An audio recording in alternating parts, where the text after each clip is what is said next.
This is Good Day Austin.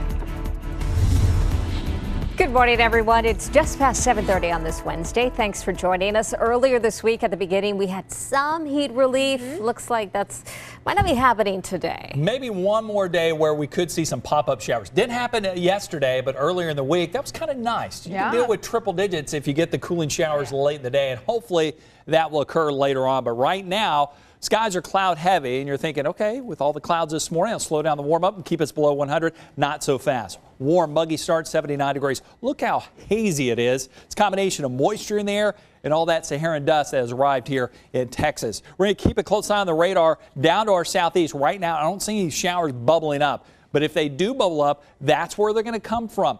We have a better surge of moisture coming at us today compared to what happened to us yesterday. The atmosphere dried out and stabilized somewhat, and we just had lots of sunshine, heat to go around. Right now, we're hanging out in the 70s, and then upper 90s to near 100 degrees. 30% chance of rain over our eastern counties. I think that's going to be the prime spot for our late day showers. About 20% chance of a stray shower reaching us here in Austin. Before that occurs, though, we're heading for triple-digit territory for the 9th straight day, 23rd time so far this summer, and not a whole lot of rain out in the hill country, but plenty of heat. Hang in there. Later down the road, the long-range models are hinting at the possibility of a major shift in the weather pattern that will help bring in more rain and hopefully keep us below 100 degrees. I'll show you when that's going to happen coming up in just a few moments. Right now, sending it over to Danielle with the latest in traffic. Thank you, Zach, and good Wednesday morning to you at home. If you're heading out to I-35, prepare for a slow inbound commute. Here are southbound drivers approaching the 183 flyover. Those lanes open up again at Airport Boulevard. And folks with APD tell me they're still on scene of a crash involving a bicyclist on the northbound frontage road near 183, so drive with caution there. Farther south along the 35 corridor, we go out live to Mobile 7. This is near Slaughter Lane in South Austin. And according to our real-time sensors, the northbound drive from here to downtown is currently 15 minutes. And an update on the crash in Williamson County. Right now, all lanes are now open on Highway 183 between County Road 207 and 3405, which is just north of State Highway 29. So that should help you out your inbound commute. Finally, if you're heading out to Mopac, here are some current travel times for you. If you're coming from the north side, the drive from Palmer Lane to downtown is 11 minutes. Southside commuters, William Cannon to Loop 360 will take you 13 minutes. Maynard police have arrested an Austin man accused of shooting at a teen who was standing in his front yard. It happened around 1:15 yesterday morning on Lampasas Street. 19-year-old Luis Alejandro Gonzalez is charged with unlawful possession of a firearm and injury to a child. Police say around midnight, Gonzalez went to the home with a 14-year-old boy and told the woman who lived there he wanted to fight her 18-year-old son. She told them to leave. But her son says Gonzalez came back an hour later and shot at him with an AK-47. Officers eventually caught up with Gonzalez after he crashed his SUV. Both he and the 14-year-old were injured and taken to local hospitals. A small fire led to an overnight evacuation at a high-rise condo in downtown Austin. It broke out around 12:10 this morning at the Malago condo apartment complex at 54 Rainey Street. The Austin Fire Department says the fire started on a water heater on the 10th floor. Although firefighters were able to quickly put out the flames, they had to temporarily evacuate some of the residents because of all the smoke that filled in the area. Several fire engines responded to the scene as a precaution due to the fire being in a high-rise. Well, the new school year starts in less than a month, and Austin ISD is reminding parents and students must have their vaccinations before that first day of class. Jacqueline Sarkeesian joins us live near Dell Children's Medical Center with what we need to know. Jacqueline. Lauren, the first day of school is August 21st for students here in Austin, and if a child doesn't have the needed vaccines before then, he or she will not be allowed to return to class. The Texas Department of State Health Services requires students have current vaccinations to attend school. That is, unless an exemption has been filed.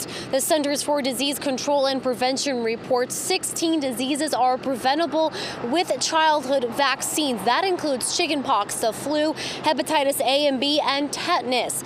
For years, there's been a big debate over whether parents should vaccinate their children. So we spoke with an infectious disease doctor at Dell Children's to find out more. The reason we vaccinate kids very young is because they're very vulnerable to infections. We know that when you're born, you're essentially born without the ability to fight infections well on your own. And so as you are exposed to germs, you really have no ability to fight them off. In that first few months of life, your body's still trying to figure out what's foreign and what's me. And so it's really turned off the ability to fight foreign infection. And so what we do is we try and help spur on their immune reaction by giving them exposure to things we call vaccines that really trigger the immune response to start fighting infections. France is putting an end over this big debate. Starting next year, mandatory vaccines will be necessary for all children. Back to you in the studio. All right, Jacqueline, thank you. While lawmakers were debating inside the Capitol yesterday, police chiefs from across the state gathered outside to dispute claims that the bathroom bill would make the public safer. They say it will actually do the opposite. Chiefs from Houston, San Antonio, Austin, and Dallas say they went through crime records and did not find any link between sexual assaults and bathroom use. They claim the bill is a solution for a non-existent problem. The chiefs say if passed, the bill would create a, quote, open season on discrimination. Folks will feel emboldened. They will feel that they can discriminate. They will feel that they can target, and they will feel that they can have vigilante justice out there because of this law. I am a survivor of a violent sexual assault, and trust me, I am not in any opposition of any bill that will guarantee the public safety. However, I do oppose any bill that does not honestly depict what public safety really is with regards to rape and its meaning. Well, in other Capitol news today, Planned Parenthood will push for more rights over at the Capitol. The organization says several bills up for debate during this special session will reduce access to reproductive health care. Officials also worry that the measures will create a burden for abortion providers with new requirements and ban insurance coverage for abortions. Today's Capitol takeover will include meetings with lawmakers to push for continued funding. The all-day event starts at 10 a.m. It is now 7:38. Coming up, we've all been there. The gas gauge hits empty, and we count the miles to see if we can make it. I actually did that yesterday. Oh, gosh, you made it, though, I right? did. I made it. Okay, good. Well, a new survey shows that not only is that bad for the car, but it can be dangerous. We've got AAA here in our studio joining us next. All eyes on the thermometer today. Very good chance we're heading for triple-digit territory, but some of that daytime heating could spark a few cooling showers. If that occurs, some of us could cool off in the 70s and 80s in a hurry. We're looking at that full forecast and trying to find even more rain and even more heat relief coming up next.